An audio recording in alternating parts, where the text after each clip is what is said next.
Yeah, so I was telling you the other time that there is something leadership does, right? Does all right, that is very very important. And one of the things I was trying to point out there is that leadership is so important that we can do nothing without leadership. All right, so it's like, how do I put it? It is like an electric something. I don't know if you understand me. It's like an electric something.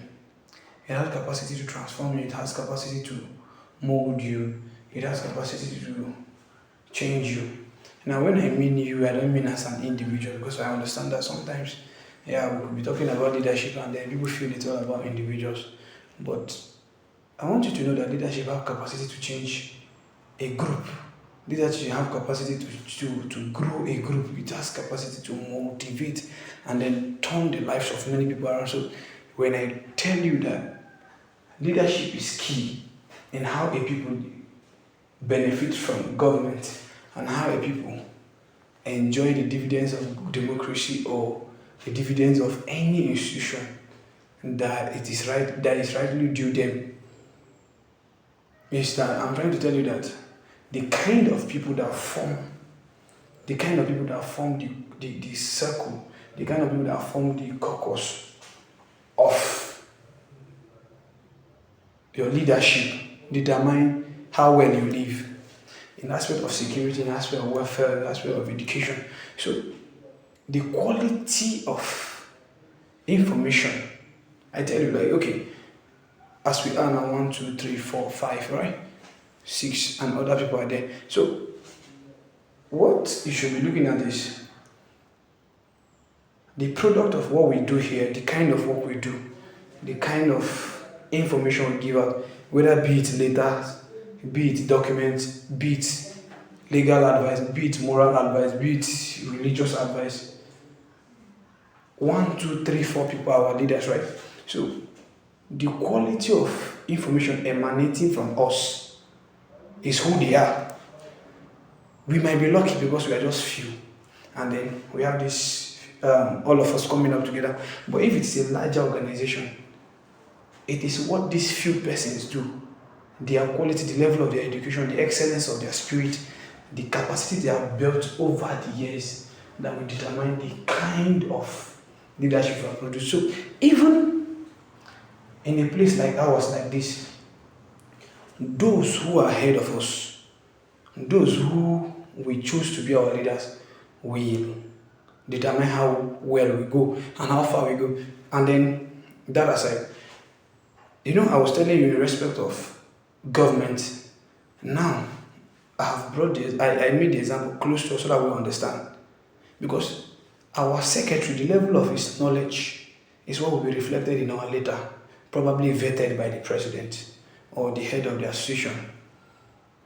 The financial secretary, his level of finance, the level of his knowledge of finance will influence how our financial report will be and how probably will be audited by maybe treasurer, president, vice president. Get it? Now, this is what happens to us as a people, whether as a group, as an indigenous group looking for liberation, or as a language looking for equal status in a nation where we have been sidelined.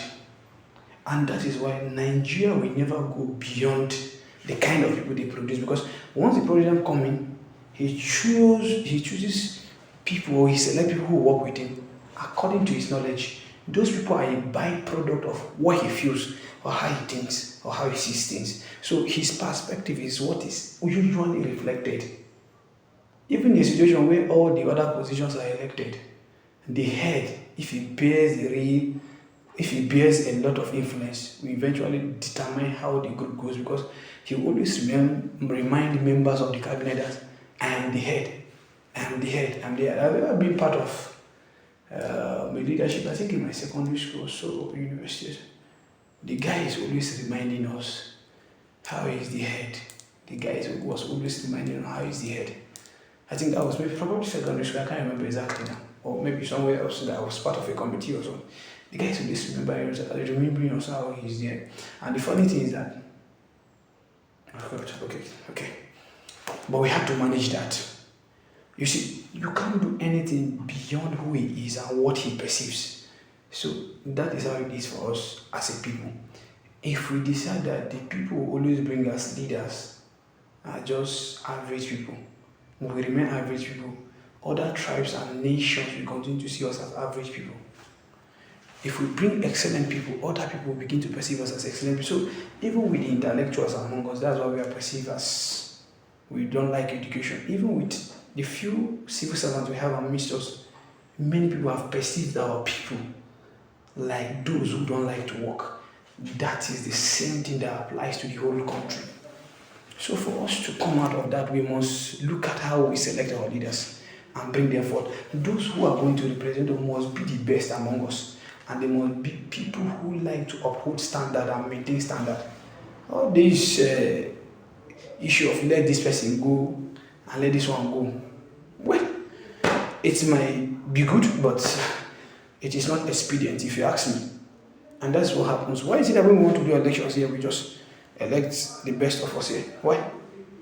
I mean, you are here. And then we look at who is good at this. We say, okay, secretary, who can handle the position? We do that, right?